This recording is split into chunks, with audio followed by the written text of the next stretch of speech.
Hey, it's T Rob here with the BizPulse. And today's episode, we will be talking about 10 steps of taking on self employment. So stay tuned and we will be right with you. Alrighty.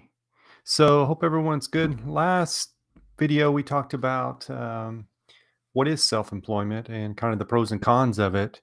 And today we're going to talk about the 10 steps for taking or for becoming self employed. And I will be, walking you through these step by step and just kind of talking about them. Um, so let me get a screen share up here and we will go through that. And this is my name's T Rob. I'm with the BizPulse and I'm glad you're here. So let me share this real quick. All righty. So the first on the list is to make the decision. And I know that sounds somewhat silly, but this will be the first of many decisions you'll have to make on your own. And it may feel strange at first, especially if you're used to getting direction from your maybe your current boss, colleagues, teachers, maybe. All that goes away when you're self-employed, and you're suddenly, you realize that you're the person who has the final say, or just about everything. So for the first step to become a self-employed is to decide to actually do so. Um, do you know what separates all the people who want to be self-employed from the ones who actually do it? Deciding to. So make the decision to make the leap. It sounds simple, yeah, but there's nobody else who can do this for you. That's number one, make the decision. And let's see, our number two is choose your niche. And this is a big one. Google can afford to be in business of just about everything, right? Because obviously they have a lot of money. But you, as a newly self-employed person, won't have that kind of global reach or finances. That's why it's important to pick, a certain niche. Consider these questions: what will your area of focus be? What will your product or service solve? What kind of knowledge and experience do you already have that you can parlay into a business? That last one, I believe, is probably one of the most important. What skills, what knowledge, what experience do you have that you can put into a business? We talked about this in our last video of you're not going to probably go try to be a painter if you've never painted. So think about that. Once you have the answer, you narrow it down even more. I mean, you get to like pinpoint as possible on what your plan is, rather than limiting your options. Being really specific gives you more options because you can focus on addressing one slice of the market very, very well, rather than spreading yourself thin trying to do it all. And to be more specific, you can get about your niche, the better off you'll be as you identify your target market and build out your advertising and marketing. So um, choosing a niche and narrowing it down really helps with that. And we'll talk about our next thing is number three is getting specific about your target market. Who will you serve?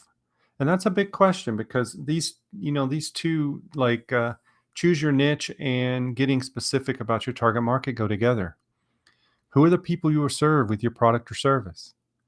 This is where a lot of self-employed people go wrong. They'll say something like, well, I will serve anyone who can benefit from a product or service, or anyone who wants to pay me, right? That's not a helpful answer because it doesn't give you any actionable insight into your target market. Um, I've been guilty of that in the past. I will just say, "Well, I'll build this and I'll just service whoever wants to use it." Doesn't work. Being successfully self-employed isn't about putting your business out there and then waiting to see who it attracts. It's about building a very specific solution for a very specific set of people. So who are they? If you say, like, women between the ages of 25 to 35, they may feel specific, but it's actually very broad. Dig deeper. I mean, like, you got to really dig deeper. What do what do they care about? Are they stay-at-home moms who want a little free time themselves? Are they women pursuing a new career after taking time off? The more specific you can be, the better you can serve this market. So that's number 3, get specific about your target goals. Number 4, oops, is set your goals so you have a blueprint for success. So, what does that mean? Set your goals so you have a blueprint for success. This is probably one that most people don't mess with. Um, and the reason why they don't is they don't understand even how to put goals on paper or set up goals. So, for you, you're about to pour considerable effort into becoming self-employed. Your effort, finances, everything, right? So, how will you measure whether the time you're putting in is actually paying off? It's extremely hard, right? How will you know whether to keep going or whether to pivot in a new direction or to call it quits? You can't. You need to be able to measure that. Here's the thing about being self-employed. You not only have to offer a marketable product or service, but you also have to attract those first customers who aren't really your friends or family. Explain what you explain what you do in a coherent and compelling way, like that pitch, right? Market it all, transform all your time, effort, energy into an income. Being self-employed and then just seeing how it goes is not a plan you can actually work with. Um, yeah. So just think of that. Instead, be really specific with your goals and refer to them often. So, one thing that I noticed, and I've done this too, is you set goals and you never go back and look at it. So, how can you measure that, right? Consider this: how many items, services do you plan to sell in your first year? How will you generate those sales? Which marketing strategies could you try? How will you position your product? What will you do if you don't sell? All these questions are waiting for you in the real world. I mean, this is part of being self-employed. Take the time to consider the answers before you have to face them. Because if you're in the middle of the forest and you get these kind of things, it's hard at that time. Okay. Okay. So our next one is take care of the administrative details. And what we're talking about today, guys, is 10 steps to becoming self-employed. Um, so there is a lot to it. A lot of people think it's easy. It's not. So I'm covering those today. So we're on take care of the administrative details. So um, next, you'll need to get in the business of setting up a business, right? How will you structure your business? As a sole proprietor, as an LLC, how you register with the state? Do you need any particular license or permits? This is things you have to think about when you're setting up your business. There's more than just saying I have a business, right? We talked about this a little bit in the last video of really getting a structure set up for your business. I recommended an LLC. I'm not an attorney by any means. It's just what I've done in the past.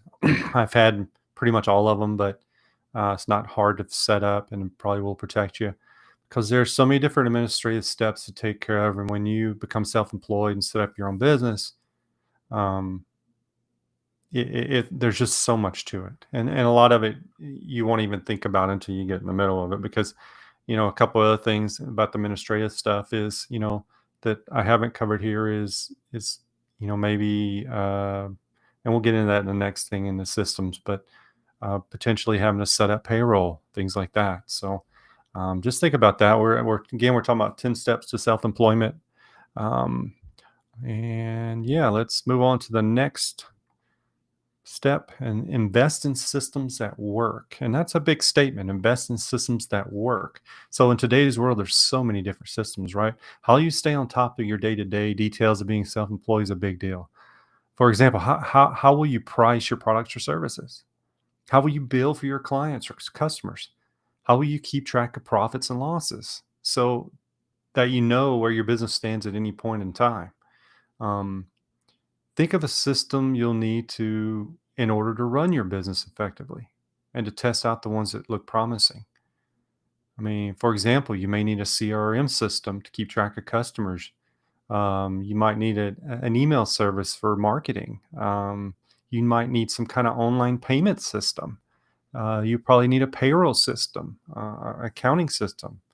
There's so much to it, and there's so many systems that you can look at. I'm always available if you want to reach out with a question. I'm available um, on Telegram or Twitter at TRobAssets.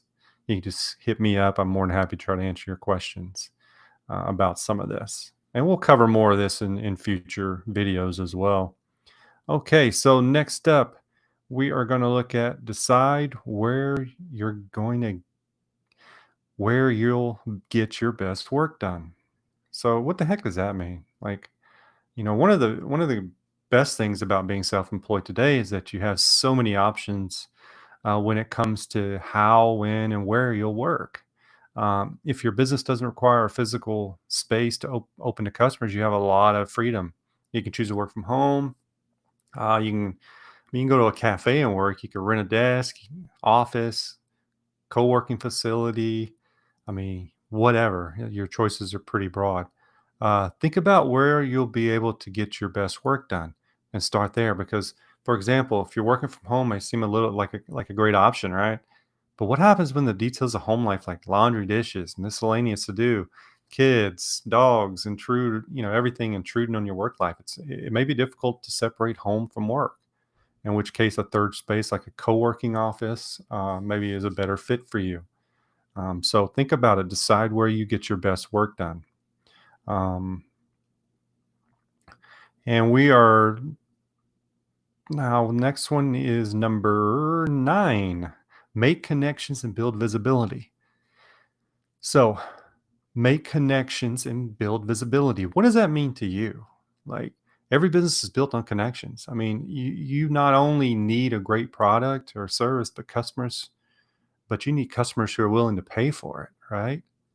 And you not only need customers, but people in the community, people in your network, and people in the wider world who can support you and help you along the journey. Um, I, every you can do all, and we'll talk about marketing next, but you can do all the marketing in the world, but if you don't have the connections and the relationships to help you get through certain things to build your business, you're probably going to fail. Because I don't know everything about business, and I've been in business a long time, but I know people that I can contact. I have connections or relationships I've built over time that I can reach out to. So very important, making connections. And number 10 is market your business. And this is like dun, dun, dun, like a scary one, right? How do you plan to get the word out about your business so that you not only attract your first few customers, but a wave of new ones, because you have to keep customers coming in. Marketing your business is an ongoing process. There are many ways to do it to get your bearings and to get started. I would, potentially, like we just talked about, I would go shake hands, meet people, do a lot of research. There's so much um, resources out there for you to look at. So anyway, you want to start with like SEO. If you have a website, that's going to help you. You're going to do content marketing, email marketing, social media marketing is huge. There's so many people that can help you with that if you're not an expert. Direct mail is still really good for certain types of services, etc. So there's a ton of different ways to market, but make sure you have a plan for that because it is a big one. I said that was number 10, but it wasn't. I'm sorry about that. Number 10, and the final is be smart about your most valuable resource, and that's time. As a newly self employed person, you're going to be busy. There's a lot that goes into starting and growing a business. And since there's just so much time in a day, if you're going to be effective, you're going to have to use that time wisely. Time management's huge. That means saying no to like repetitive tasks or busy work and trying to automate things if you can. I mean, whether it's having automated emails, or simplifying everything from like scheduling, it also means learning to use your time wisely. And that's a hard one because becoming self employed is a big switch for a lot of people. They've never had to really use their time wisely. I mean, honestly, if you work for somebody else, maybe you use your time wisely, but if you're getting paid by the hour or whatever, you're like, I'm kind of goofing off some, right? So, give up multitasking to prioritizing what matters, right? Okay, so that was number 10. Be smart about your most valuable resource time, right? Now that you have all the tools to be um, self-employed, what are you going to do? What are you going to do? And that's a good question of like, what am I going to do? I'm going to go back to the beginning here. 10 steps to self-employment. And this is probably the biggest one to me. Make the decision. So when you go, away from working for someone else and you go into self-employment, it's a huge transition for most. Um, Things change. You don't have a paycheck to fall back on. Everything's on you, the administrative, the day to day, the whole works, right? So I would highly recommend you do research. Um, Research, research, research. I'm here to help. Like and subscribe to our channel. I'm going to be dropping more and more videos to help you with self employment, startups, financing, everyday day administrative.